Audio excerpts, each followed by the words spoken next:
What's up, fight fans? UFC 262 in the main event, Charles Oliveira versus Michael Chandler, and the co-main event, Beneil Dariush versus Tony Ferguson. Now, I'm not picking winners, I'm picking underdogs who should be the favorites and big payouts. Now, here are my winners before we break down the 3 profitable bets for this weekend. I have Gina Mazzani at 50 cents on the dollar versus Priscilla. I have Antonina Shevchenko at 66 cents on the dollar versus Andrea Lee. Antonina, she's a great striker. She's been working on her ground game, and I do not believe that Andrea Lee possesses a threat at all.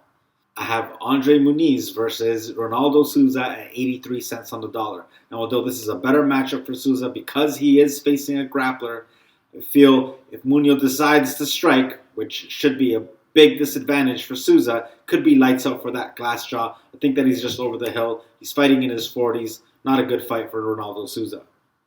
Alright, now let's break down Viviane Araujo versus Katlyn Chookagian. I broke down Chookagian's style a long time ago in this corny video of mine versus Jessica Andrade here. So we know what Katlyn brings to the table. She likes to strike. Viviane, though, she's a straight puncher, well-rounded skills, and a jiu-jitsu practitioner. I'm going to bet on her jab and her 1-2 punch to steal this fight. She doesn't have the power that Andrade does in order to win via TKO. But again, this is her jab, her 1-2 punch at $2.05. Smart money bets it down on Viviane Araujo. Now let's break down the co-main event. Dariush, the favorite, at 63 cents on the dollar versus Tony Ferguson at the $2.25 underdog.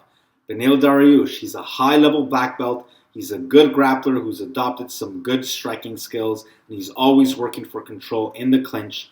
However, once in a while, he is swinging wild. He's not super technical, but he is always hitting you, and he's always in your face.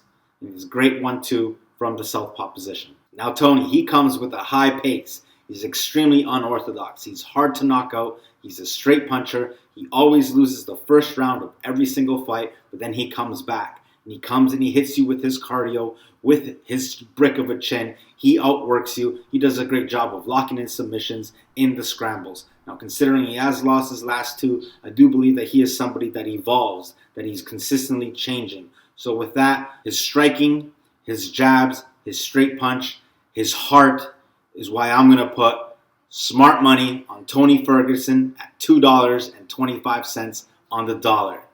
Now let's break down the main event. Charles Oliveira, the favorite, at 72 cents on the dollar, and Michael Chandler, the underdog, at $2.10. So Charles Oliveira, we know what he brings to the table, as I broke him down in his fight versus Tony Ferguson in this old corny video of mine here. So we know that he's a great boxer. He has a great mix of combinations. He loves his right uppercut, right cross combination. He's extremely technical. He mixes everything great. He's proficient in grappling.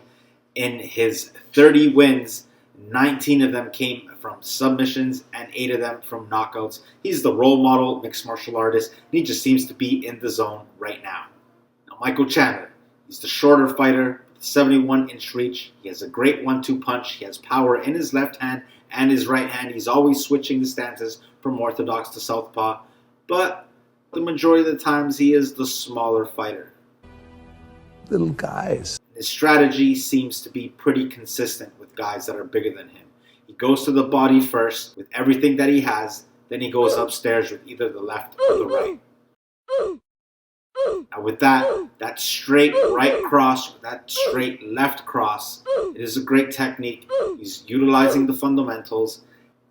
Now I would give the first round to Michael Chandler, and that would be a nice payout. But if it goes past the first round, I'm definitely giving it to Charles Oliveira. I think that he's much better, well-rounded. I want to go as far as to say a submission win, which would extend or maximize the profits in this fight. But I'm going to stick to a decision win at 72 cents on the dollar.